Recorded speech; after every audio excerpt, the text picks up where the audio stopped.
yeah, when we were part of Boost, this accelerator in San Mateo, yeah, there's definitely like it was definitely way different than anything I've ever seen before, right? You have all these startups in a room that are just like not sleeping, just building product and like calling All people. right.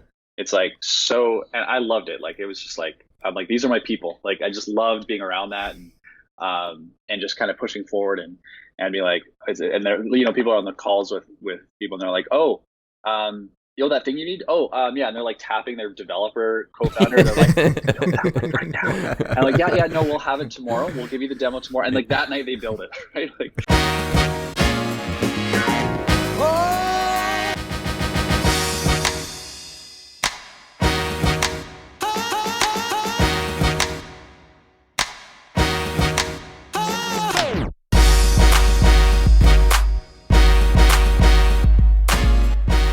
Welcome back, everyone, to another episode of The Art of the Fail. We are indeed on season 3.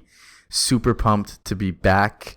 We're joined by an awesome guest, as always. Previous founder of Taxi Me. Currently, he's the founder and CEO of 7 Shifts. Jordan Boesch, and I did not botch or mess up your name. you did it right. Thank God. Thank you. No, it's great to be I here. did it. Awesome.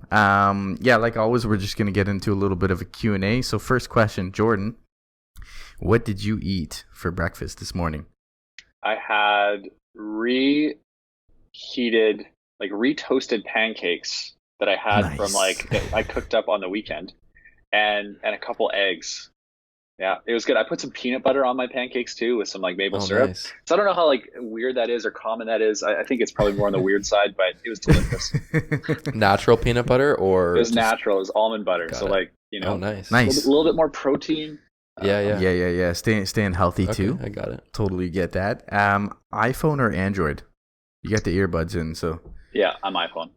yeah, figured that. Chocolate or peanut butter? You put peanut butter on your pancakes, so I'm assuming you're a peanut butter guy. Peanut butter for sure. Yeah, Coffee or tea?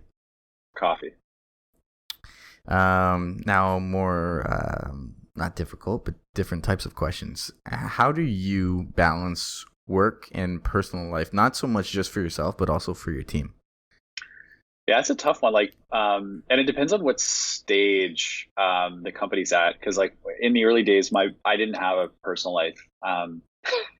You're just kind of working all the time, and there's like I once heard from someone that said like, work, family, and health, like pick 2. Yep.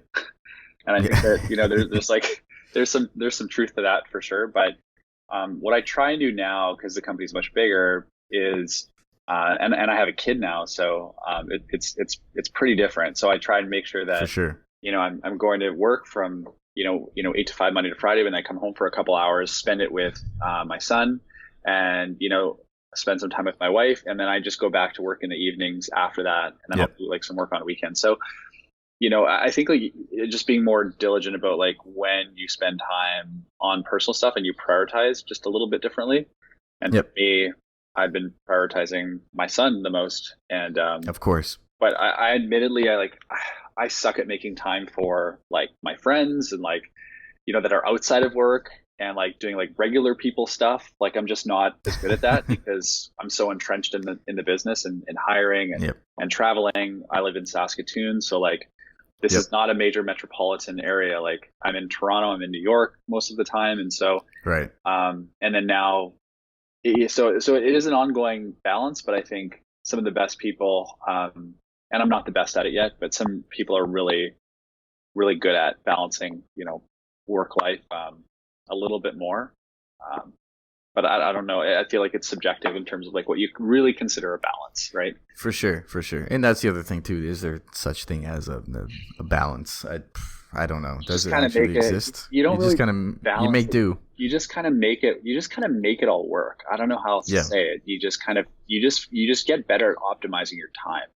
You don't Yep. like say I'm 50% this, 50% that. Like to me, like it's just like It's never like it's constant. never 50-50. No. Never.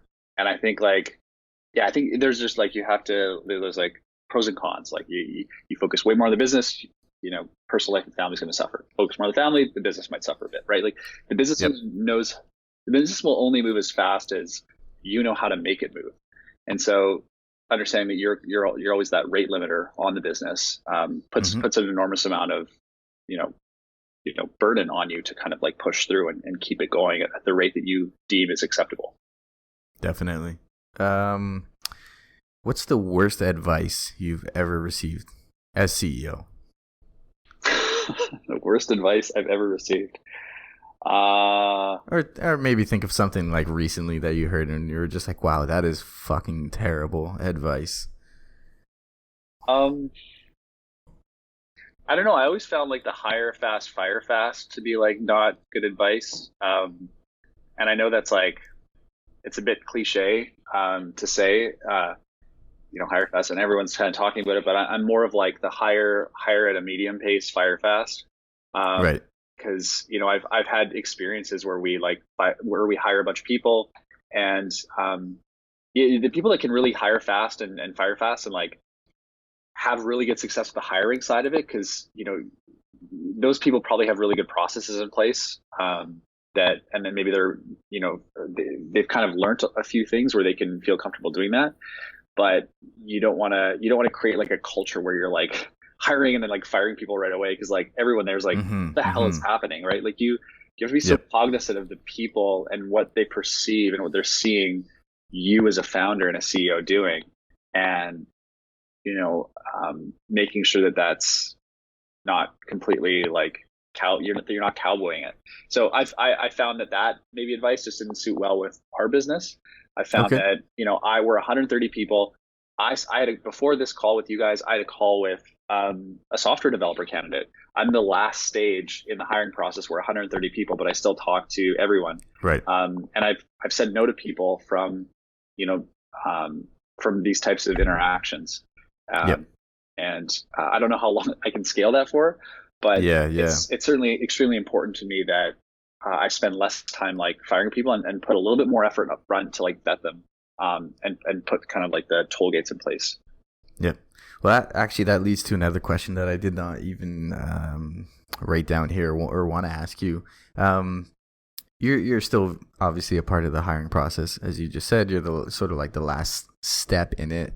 Do you ever see yourself being removed from that, or is that something that you would always like to be a part of? I think it's going to happen. I think it's going to happen where I'm not involved in it fully. But right now, I've kind of set up two rules in my head. I meet external managers that are like applying for a manager position. I always meet them in person as the last step, and then I will, for people that aren't manager positions, I'll just have a call. I mostly don't veto people on the calls. I veto them as managers because like I'm super protective about the manager, hiring a potentially bad manager.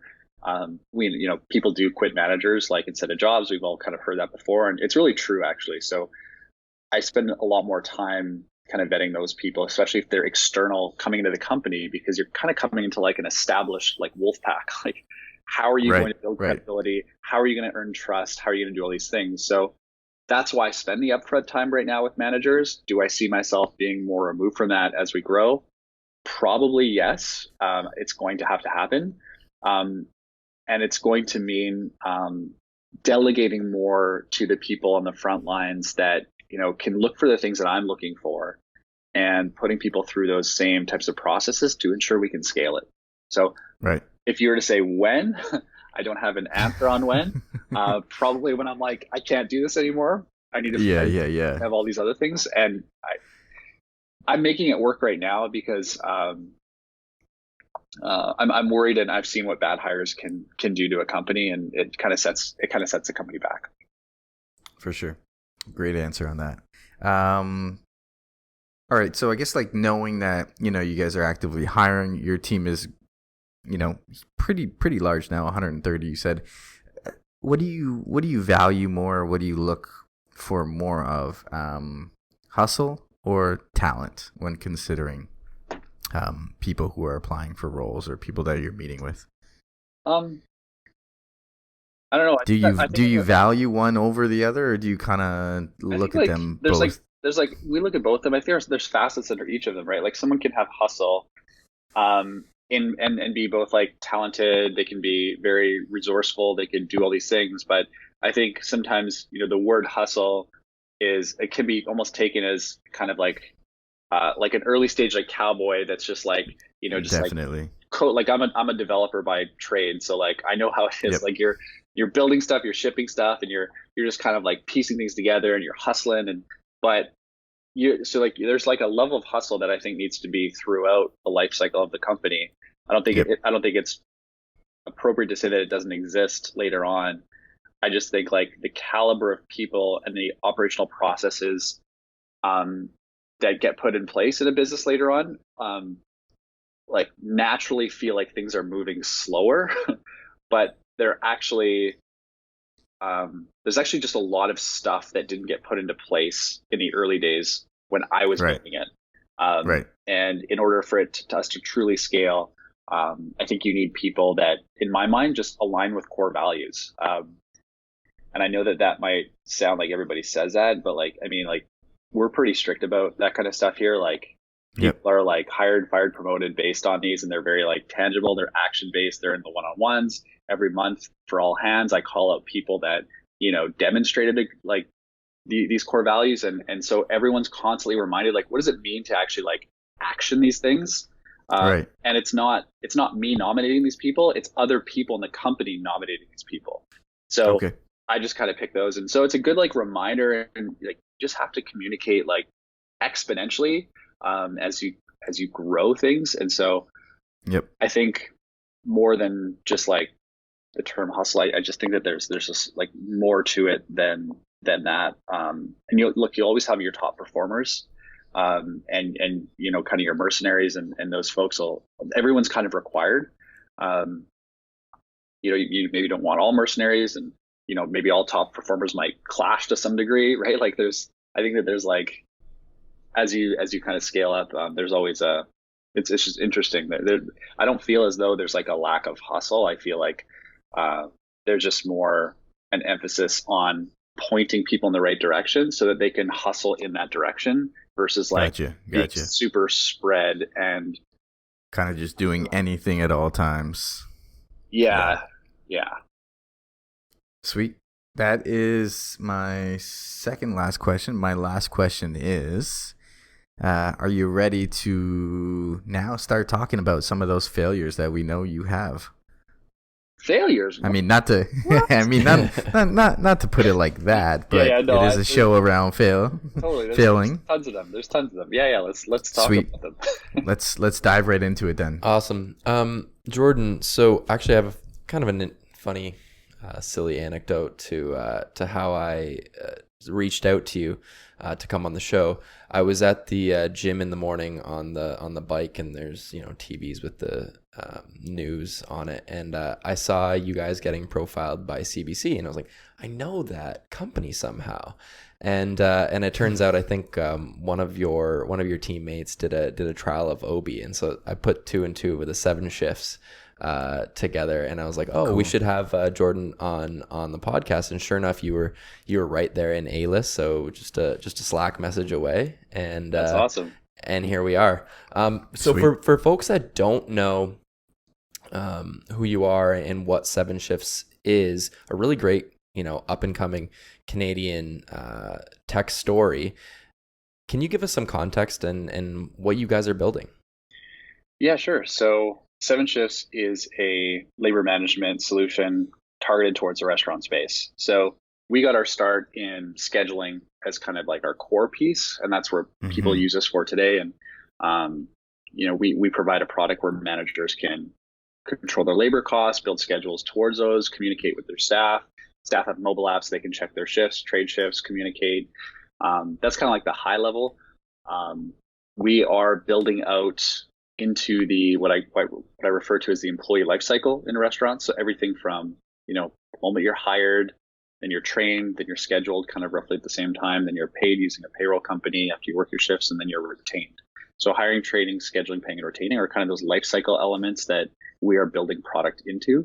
And scheduling is obviously where we go really deep, and we do some really innovative things around compliance and machine learning to help operators understand, Cool. their optimal labor and how to do it better. So without going too deep, we're kind of touching on a lot of elements in the workforce management spectrum, but understanding, scheduling is kind of where we started, and that's been our core offering.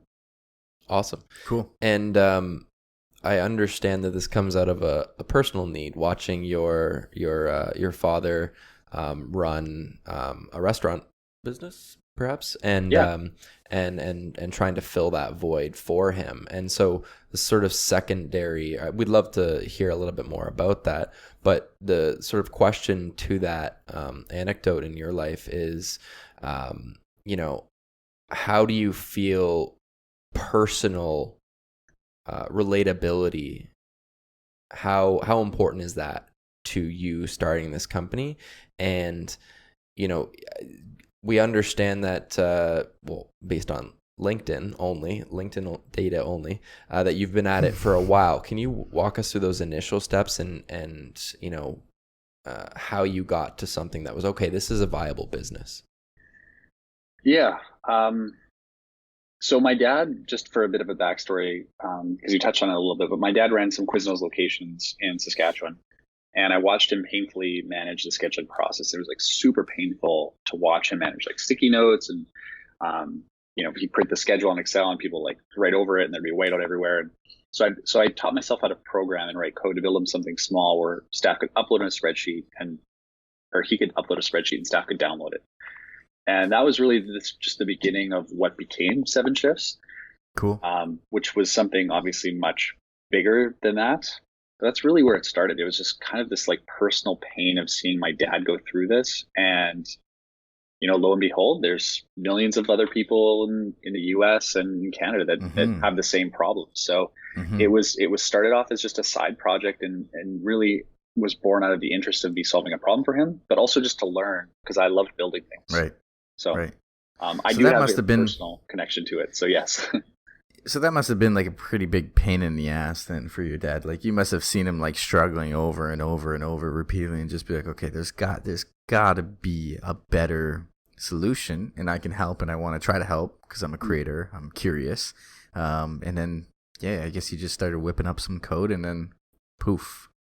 Yeah. It's, a lot of like, I worked a few jobs. I worked at Quiznos and Best Buy, and then I'd go home in the evenings and like write code and program and teach myself a few things. And I ended up moving to Ottawa for school, and then, still did some consulting there, worked for an agency downtown there, and then moved to France with my now wife, did some more consulting for web agencies. And so I was always programming. Then I moved back to Saskatoon and worked as a software engineer for a few different companies, SaaS companies, and learned a lot and met some really great people. And then by that point, 7 Shifts made enough money where I could do it full time. And I was like, this is amazing. Nice. And I quit my job and spent a month in this tiny office that I rented out with another friend. It's like 10 by 10 office. And our backs were like touching when we were sitting at our desks, and like, it was like, there was like a leaky ceiling and everything. And nice. About a month in, I was like, this is super boring. Like, I don't want to build something by myself. I love a high collaborative environment. I love teams. I love solving problems with other smart people, and I love that. And so we applied to a tech accelerator, got into one in San Francisco. So we moved, my now wife and co-founder Johannes, they like quit their jobs because I asked them to, and they were excited to, and moved to the Bay Area. And we spent about 6 months down there and raised a bit of money and brought it back and decided to build the company in Saskatchewan. And everyone thought we were like people just thought it was the dumbest thing to leave San Francisco. Like the tech is the center of the world. And, like there's some truth to that, but like we didn't have the money, nor did we have product market fit yet, nor did the restaurant industry really take off yet. This was like back in 2013, right? So that money lasted so much longer in Canada, and we also had the opportunity to shift our focus to really go deep in the restaurant space where we just weren't before. Right. So that's like, and then we started raising some venture capital from Relay Ventures in Toronto, and then some folks in the Bay Area in the next round. And then 6 months ago, we closed our Series A with some folks in New York that were also involved with Touch Bistro. So we've got some really great restaurant people around the table that understand the space and know what it takes to scale and build a really big business. And for me, that was extremely important knowing where we're situated and knowing that we are at a bit of a disadvantage when it comes to, you know, having senior talent. So anyway, Right. I kind of went off on a bit of a tangent, but No, the background. that's awesome. Yeah, no, that's great. I don't want to go too far off topic either. Just out of like personal curiosity. So was your father your first paid customer then, or was there someone else who was your first paid customer? Yeah, A&W was our first paid customer. Cool. And it was like one location outside of Vancouver. I can't remember the city or the suburb. It was I can't remember it, but yeah, they were our first paying customer, and they're not a customer anymore, but it was great. You know, I got to work really closely with people and Nice. get to know all of our customers on like a personal level. You know, we're adding like 700 locations a month now with 20 to 30,000 restaurant employees a month. So I Wow. don't know every customer. So it's quite a bit different now. So that actually is a good segue into the question I had. From your, you know, first inspiration to start building the solution for your dad, and to, you know, when you moved to the Bay Area and, you know, got your first check and made this real, or even just, you know, in that leaky ceilinged office, how long is that time? Because I think that's such a relatable story, such an interesting story, and one that doesn't get told often enough. You know, we're told that the only way to win is you launch, and then within 6 to 8 months, if you haven't reached product market fit and raised $3 million, you're gonna fail. So I really love that, you know, raw, very Canadian story. So I'd love to hear more context around those early days. Mm-hmm. Yeah, I think like, yeah, when we were part of Boost, this accelerator in San Mateo, yeah, there's definitely like, it was definitely way different than anything I've ever seen before, right? You have all these startups in a room that are just like not sleeping, just building product and like calling people. Right. It's like, so, and I loved it. Like, it was just like, I'm like, these are my people. Like, I just loved being around that, and just kind of pushing forward and be like, and they're, you know, people are on the calls with people and they're like, oh, you know that thing you need? Oh, yeah. And they're like tapping their developer co-founder. They're like, build that like right now. And I'm like, yeah, no, we'll have it tomorrow. We'll give you the demo tomorrow. And like that night they build it, right? Like, it's just like, you don't see that. Yeah, and Sounds like familiar. yeah, and so we were doing the same things, right? Like and this kind of almost segues into like one of the fail topics that I would want to touch on too is Yeah, please do. We were kind of like three people in the basement with all these other startups, and people were working on Bitcoin, some people were working on like VR, and some people were working on like some other stuff, and some people like blew up, their companies blew up, and like they like founders like parted ways, and you just see everything. And so we even had like a moment where we just like, we were talking to mentors, and like they were like, hey, you should sell the malls, you should sell the hospitals, and you know, like a few of like our one of my co-founders, Johannes, you know, he's like, hey, like we should try, like, have you thought about? And there's like a lot of like questions spinning in my head, and like, you know, there are like arguments that we had with each other, like I mean, we're like, we love each other now, but like we were definitely like now. yeah, you know, we were just, you know, I think that just made us stronger, those like types of discussions and good like heated debates over like what we should do. And there was one where the first big decision we had to make was I wanted to focus the company on restaurants. It started with my dad who ran them, but it just didn't stay there. We picked up like retail, dog grooming companies, like Right. job sites, medical folks, like medical agencies. Like it was just like a hodgepodge of different industries. And I was like, I don't like building products that are just okay for all of these industries. Like I can't. And I never felt like, I never wanted to be the jack of all, master of none. I wanted to be like, if I'm devoting this much time to a product and like going all in, people better use this product and say, this is like the best product that I've ever used, and I can't live without this. And there's no other product in the industry that's better than this. And if that's not the feeling that is being emitted from these customers, then it's not worth it. I don't want to do it. Right.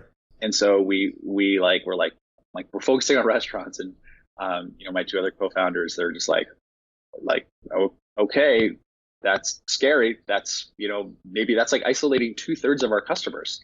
we only have a third of customers that were restaurants at the time. So I'm like, oh yeah, what's going to happen when they like go to the website and see a bartender on there and like they're like a dog grooming company or anyway. So we made that change, and we did like lose a little bit of steam, but most people stayed on. That was a scary moment, but while we were down there, we also made some cold calls. We were like cold calling people, and we called this juice chain in New York, and we emailed him, and he replied saying, "Can you hop on a call right now?" And we're like, "Yeah, we can." So like, okay, let's get him on a call. Speakerphone. All right, hey, so and so, like, he's like, "Hey, we're with these guys right now. If you can do X, Y, and Z, we will switch next week." And I was like, "Whoa!" Wow. It's like 10 to 15 locations. I think it was 15 locations at the time. And I was like world changing. Like we only had probably like 100 locations on board at that point in time. So like 15% of our existing client base is huge. Right. So he's like, we need time and attendance. You guys don't have a time clocking app. So I was like, okay, we'll work on onboarding your stores in like a week. We're going to it's launching soon. We didn't even start it. But we're like, yeah, it's launching soon. And we built a time clocking app in like a very short period of time, probably less than a week, of just like grinding out and just like it was like a web view that was wrapped in like the iPad, and so it was tablet based, but it wasn't a native app. Like we were super scrappy, and then we launched it and like onboarded their stores, and great, they're now punching in using our app, and it was so bad. There was bugs like it was like playing whack-a-mole. You just like kill one bug, they phone you and they're pissed off. You just like kill that other bug, and like it just didn't stop. And I will never forget the amount of calls, because they were on the East Coast and we were on West Coast, since we were in the Bay Area at the time. The 3-hour time difference, like their stores open at 7, so they're calling my phone at 4 a.m. Yeah. And I'm like picking up calls. I'm like, hello, and he's like, this shit's not working. Like, what are you guys doing over there? It's just like, I was like, okay, we're going to fix it 1 second. And I call Johannes and wake him up. I was like banging on his door. He's like, dude, we got to go fix this. Like, he's like, and by this, we both have like not slept, right? Like, and then, so we're like scrambling and we're fixing this, we're patching it. It just like never really worked. And then we got it to a place that was like somewhat, and it didn't work like multi-location, and they were anyways, it was just a complete gong show. And then we finally got it to a place where like, okay, we haven't heard from them in like 3 days, like it must be going well.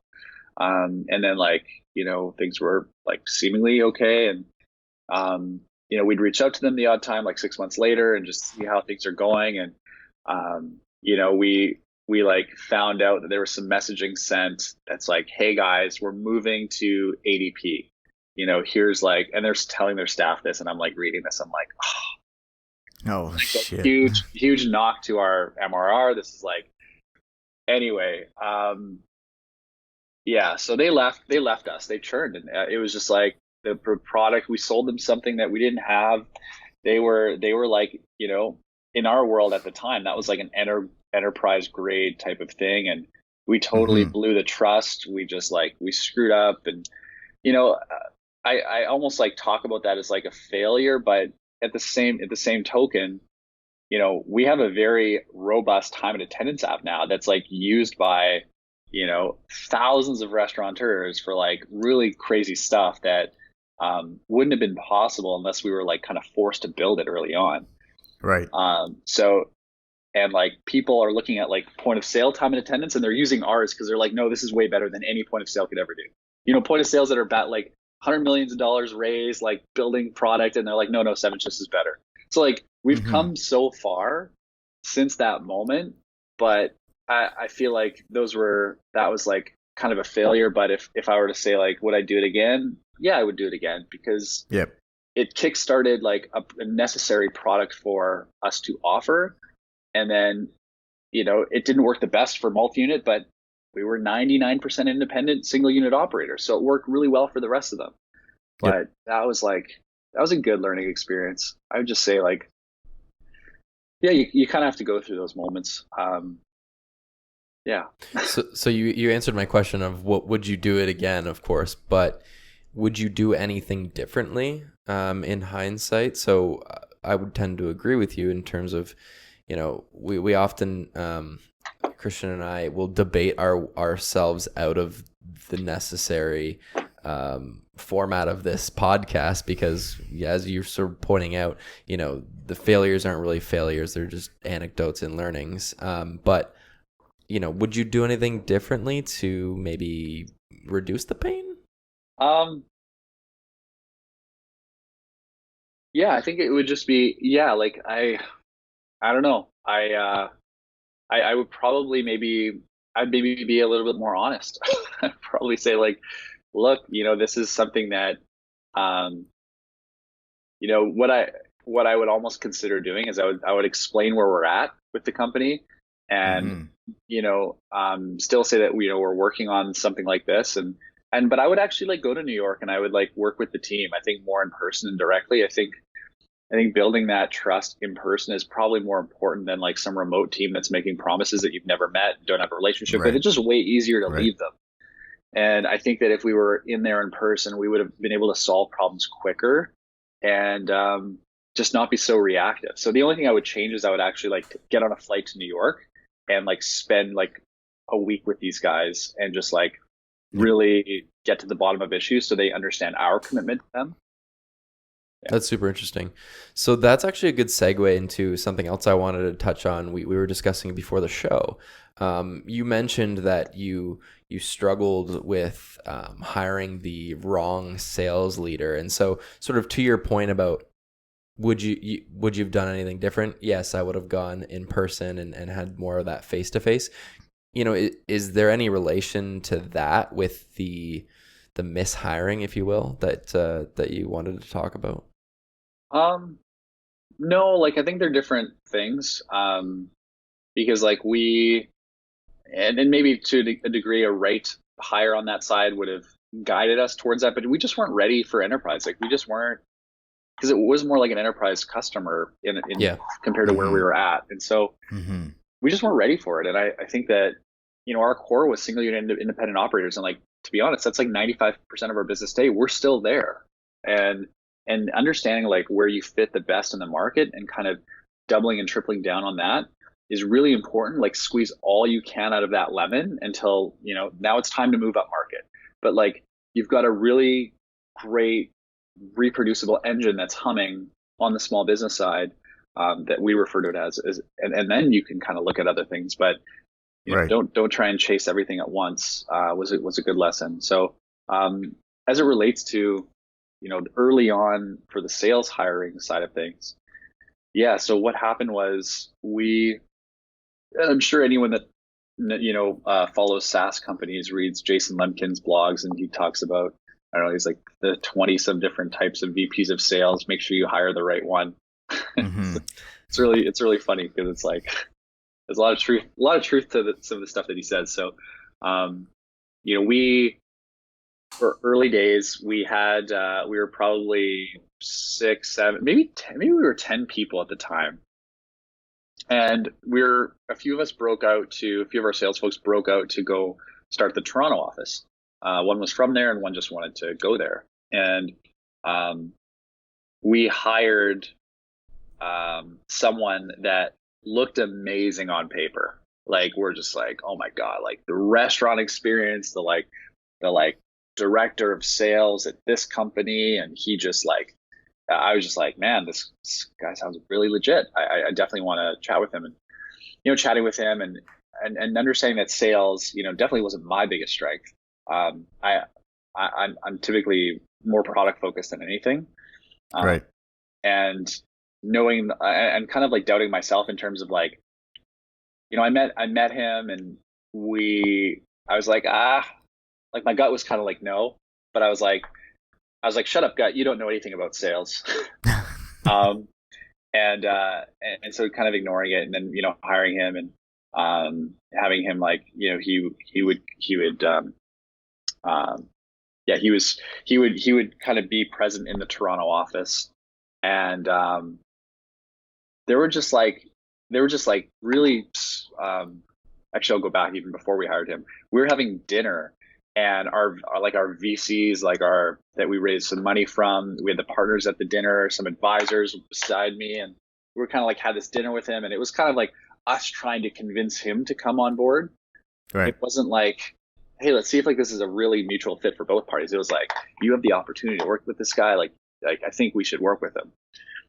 And so I was kind of like skewed a little bit by, other opinions on that, and we hired him. And yeah, like it wasn't long after, because I'd go to Toronto frequently to just kind of check on the team and work with them. And they like grabbed me one day, and they're like, hey, can we go grab a coffee? And I was like, yeah, sure. So we went, and they're just like, we don't like working with this guy.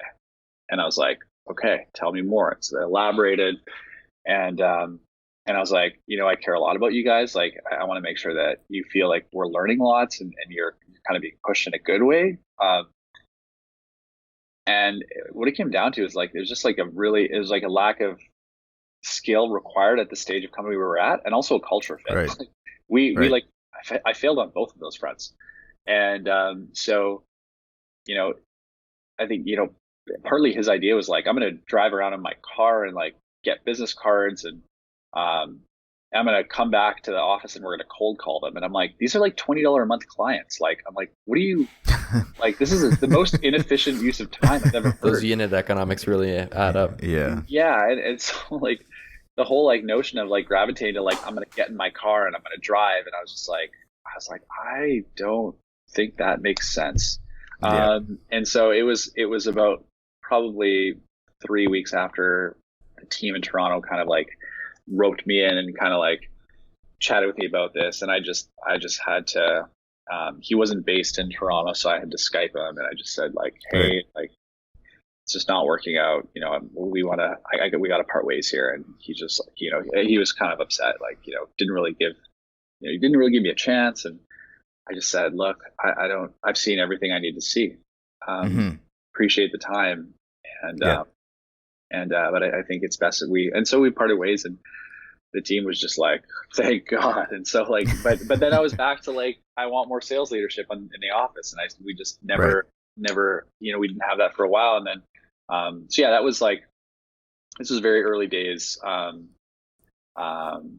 so, he was an interesting hire, nice person and all that. It's just, at the end of the day, it just wasn't a culture fit, and it wasn't stage appropriate. There was just like, you kind of need someone that's going to roll up their sleeves a bit in that case, and kind of get in with the team and work with them, and, maybe potentially run deals with them to kind of like help coach them, kind of a player coach. But there was like, it just wasn't there. So, that was, luckily that was like a higher fast, fire fast. Well, that was actually going to be my question on that, is how long, I guess, did that whole journey of his career at 7 Shifts take? Like, how long did that last? That was like 2 months. Okay. And at least that you were aware of, was your team having issues with this person like right away, or was it only when you had gone to visit them did they pull you aside and were like, hey, can we go grab a coffee, let's chat about him? I think they were good at giving him a shot, like early on. Okay. And just being like, okay, like maybe I don't know what I don't know. But then it just like, just so many small things snowballed, and it just snowballed. And they were just like, I think what was kind of a nail in the coffin for me is like, one of our sales reps was like, I'm concerned about who this guy is going to hire. Like, and I was like, like you're absolutely right. Like if he's not a fit and he's hiring people, he's not going to hire people that are a fit to our culture, and like, what we kind of live and breathe. So that was like a really like kind of took me back, and I was like, absolutely, like his whole job is really to play coach and hire for the team and build the team as we see success. So if I don't have trust that the team is going to be built in the way that makes the most sense with the right people, it's best that I part ways with him instead of parting ways with him and the 3 other people he hires, right? Like there's no waiting for stuff like that. Yeah. Is that what, because you had mentioned that even before you had hired him, you had these certain like gut feelings towards some sort of like reservations. Is that what you were feeling? Was that this might not be the best fit, but based on what you saw on paper, what he put in front of you, that maybe it is just because of that? Is that what you were feeling, Yeah, that it I was might like, not work out because of I that? was I was like battling the whole you don't know what you don't know, and I Right. don't have enough. I didn't have enough experience, and I still don't. Like, there's still like people do these roles as a full time job, and so I'm like, okay, Right. well, maybe this is how VPs of sales are, and um, and kind of just thinking that like, and also seeing people around me, whether they be advisors or like partners, kind of like, hey, like this could be a good thing for you, the team, and kind of like trusting trusting their opinion too. And so, yeah, I just think that that feeling I had was like, it just wasn't right. It wasn't like a fit. And I was even like doubting it after the dinner too. Like, I was just like, am I doing the Mm-hmm. right thing? Mm-hmm. And what I found is like, I have a really strong gut. Like, I've learned that. And that's how we've got to where we are. There's a lot of decisions that I have to make. Granted, I'm wrong, for certain things. But like, you get to a certain extent because like you're mostly right about a lot of stuff. Because Right. if you're mostly wrong about a lot of stuff, then you're not going to be able to scale to the level that you need to scale. Um, and so trusting my gut more and more just led to like better results, better team, better processes, better, and all these other things. And we put in like, we worked with a EOS, or an entrepreneurial operating system. It's like a consulting kind of like playbook. And we hired someone out of Montreal that works with other SaaS companies. And when we were like Yep. 25, because I felt like we weren't quite there where we were like really having problems like operationally scaling. But I was like, we're going to start feeling them in like 5 more hires. Right. And by the time we got someone in, it's like they were getting like, there's more friction around like roles, responsibilities, how we're like really org is like scaling the org a little bit. It sounds Yep. like silly at the time, but because we were like 20 people, but I felt the friction early enough, and we made a call to bring someone in. So we've had a lot of like these interesting processes in place since we were 25 people, that were super lightweight processes. Everyone is kind of scared of the word process. I mean, like, they were super lightweight, and then just as we grew, and as it required, we built in the necessary things that could augment them to make them stronger, to hold us all together Right. as we grew. Right. Um, but I think like that was a gut instinct to like do that, to kind of like feel that we need to bring something like this into the business. And so I think just learning to trust my gut was like a very big learning experience. So I have that was actually a really fascinating point about the processes. I want to come back to that, but first, just want to ask a quick follow up question, because you mentioned earlier about the importance of values at Seven Shifts, and so when you had that struggle with the sales hire, is that when you started prioritizing Mm. the value structure, and what was your thought process on that? Yeah, it's so funny. I like built values around the people that I ended up laying off. I'm like, I don't want that thing, and I would do like the opposite. I'd make it a value. Right. Right. I'd be like, all those reasons I laid those people off, or like they didn't work out, is like the reverse was the core value.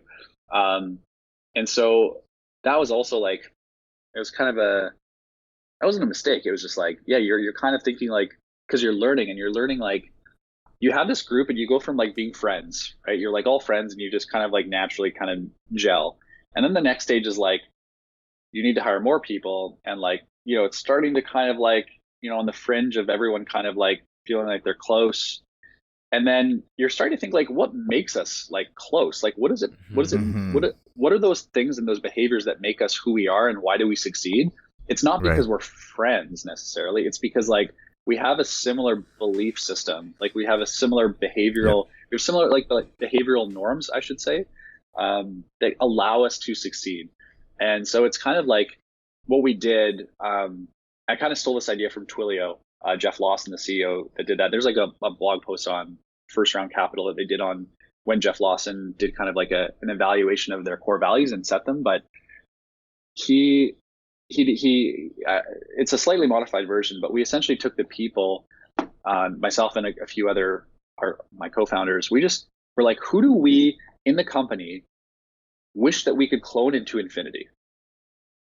And like, when you're small enough, like you kind of know who those people are. You're like, Yeah. it's like, yeah, it's like you can kind of, and so we got together, we kind of like named off a few people, and we were like all in agreement. We're like, this person, this person, this person. Absolutely. We'd hold them into infinity, build a massive company. And, like in terms of the behaviors of these people, not necessarily their skill set. While that was important at the time, like it was really like the behaviors that you're trying to extract.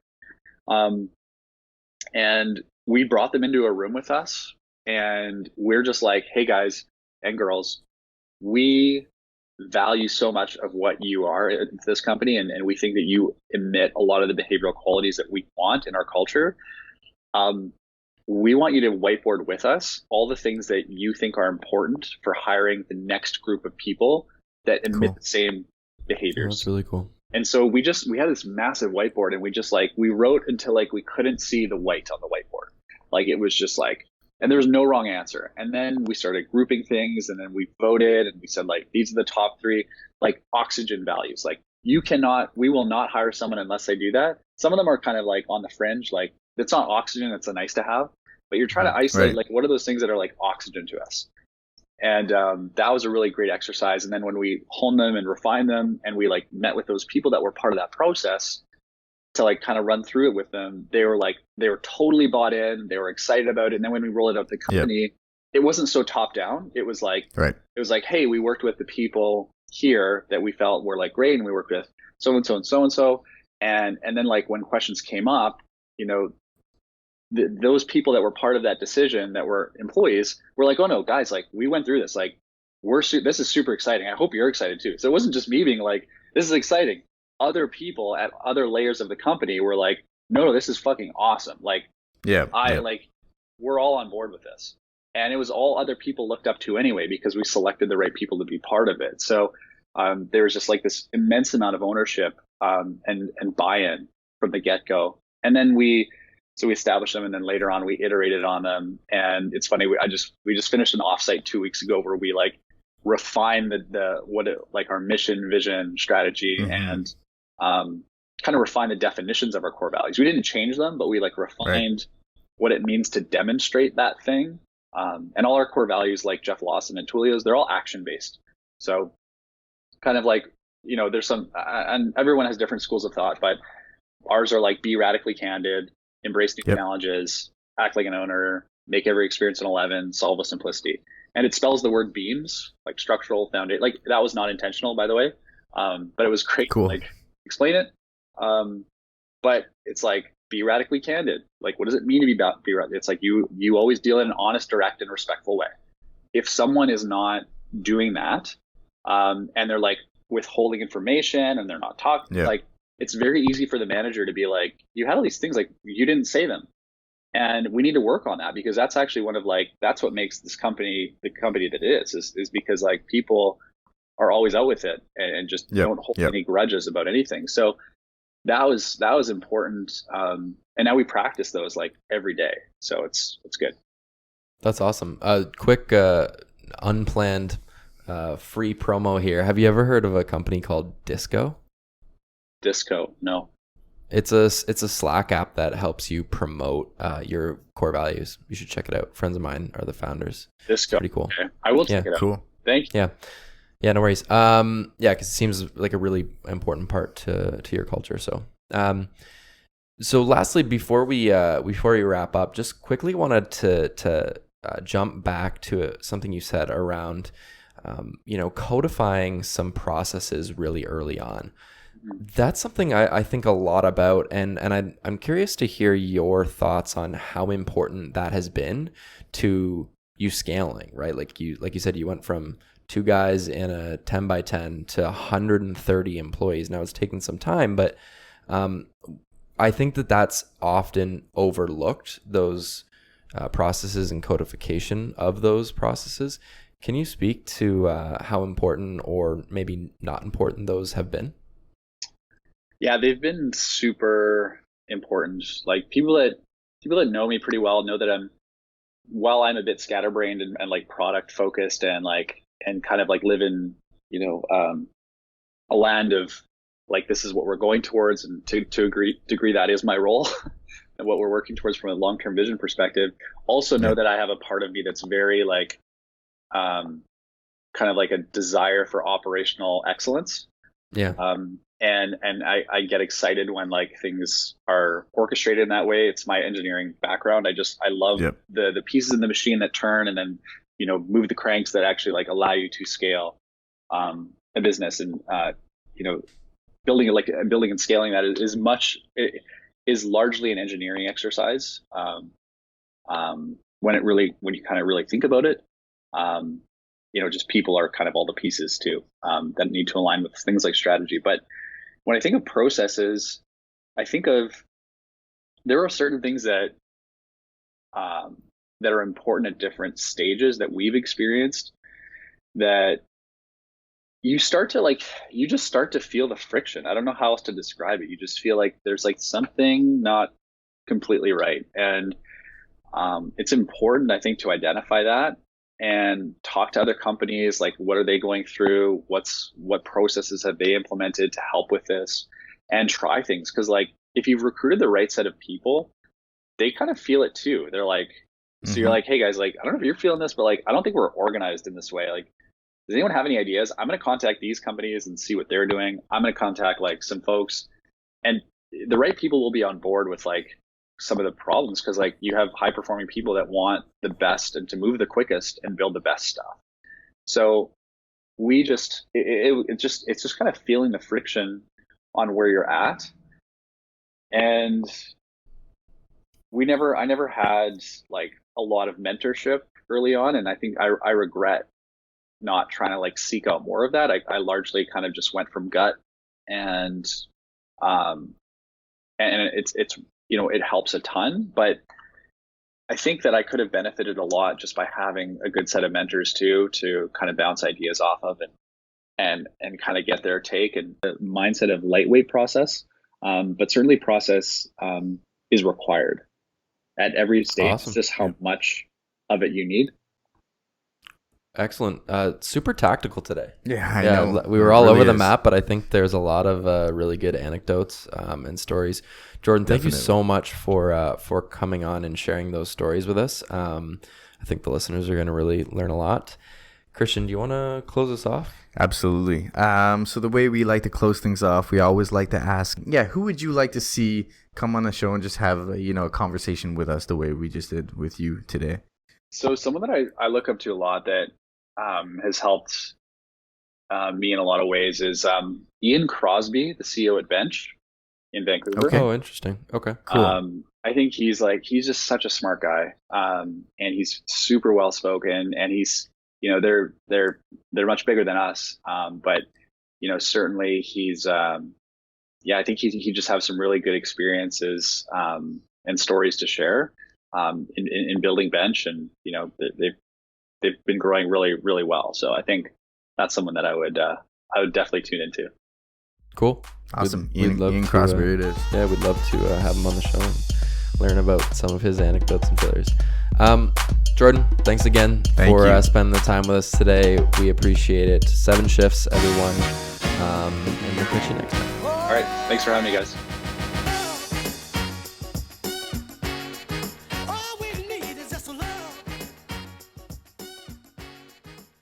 Thank you, Chris, and everyone else for watching and listening to today's episode. Thank you very much. But before you go, please subscribe. Please subscribe. I'm begging you. Subscribe. Also like the video. Helps the YouTube algorithm, if you will. And smash that notifications button, because otherwise subscriptions don't even fucking do anything. Nope. Subscribe, like, notification bell. And if you're really feeling saucy, comment. Let us know what you think.